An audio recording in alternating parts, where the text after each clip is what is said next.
Coming back to our markets, the mood is great right now. We saw the market up yesterday 1.2%, and if you extend that gain to January 2012, it's now up 61%. So a very strong rally we're seeing. But an interesting point to note as well is that it's still about 50% lower than the market's high in March 2008. Let's cross to the Nigerian Stock Exchange now to hear from Layi Olaleru. He is a divisional head of operations at Cordros Capital. Layi, can you give us an update on the market today? I hear that the market is shedding some weight this morning.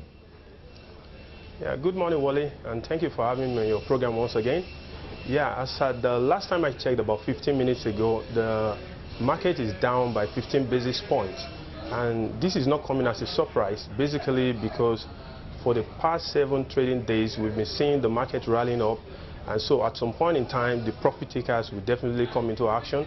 And I think they look as if they are overwhelming the bulls that has been on the run for the past couple of days. I mean, notably, if you look at the losers table, you will see some of the big cap stocks like GlaxoSmithKline, you see Guinness, you see flour mills, you see Nigerian breweries. They've been shedding some weight, and I think that largely accounted for the reduction in terms of gain that we've been seeing in today's trading indices. But nonetheless, I mean, if you look at the total gainers and losers, I still think that more stocks are gaining today than the losers. So, I mean, it's too early for us to predict how the day will end, but we're hoping for the best. Well, we'll see how it plays out. Of course, it's been on a phenomenal run these last few weeks. But coming back to what people are buying, I know you're ahead of sales at Cordros Capital. Give us a sense of what the institutions are buying. You're dealing with both local and foreign institutions, I imagine. So can you just give us a sense of what they're buying in the context of this rally? Because some people are already saying some stocks are pretty expensive. And then, of course, we're also beginning to see a fairly strong rally in small to medium cap companies as well. Yeah, thank you. I think basically the institutions are much more careful in taking positions in stocks compared to the local individual private buyers. If you note what the institutions are buying, they're basically buying into mid-cap stocks and high-cap stocks that have good fundamentals. And largely you see the banking stocks taking the big chunk of the foreign inflows, and also you see the brewery sector and some good stocks in the consumer goods. But if you come to compare it with the local investors have majorly been interested in low-cap stock that they feel they can speculate on and give quick returns within short time. And I mean, they've been proven right since the beginning of this year.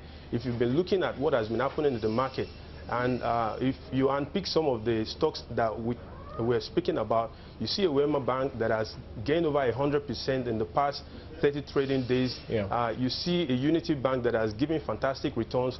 I mean, these are the kind of returns you don't easily see in the big cap stock. But so I believe the gamble is paying off for the local investors, while also the institutional investors that we know them as long-term buyers are also making some pretty gain, but maybe not as much as what the local investors have been making on their investments. But you know, some of the names you just mentioned, many will say are pretty risky to get in. Of course, the market is a risky place to be.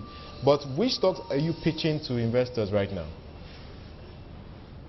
If you ask me to pick, I would rather be picking those ones that I know they are very sure to give me good returns in terms of dividend and bonuses that we're expecting.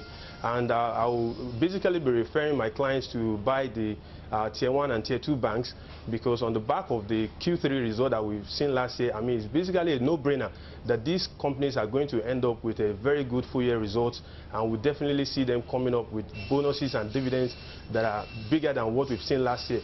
But on the low-cap ones, I mean, a Wole bank may not come out with any dividend, but I mean, they are a good stock for speculation, because like I always tell my investors, a bank with a book value that is higher than its trading price is a good stock to buy, because if you look at the BVPS, which is the floor pricing for most of these banks, they are pretty much above 50 kobo. So I mean, they are also making good gains on their own investment.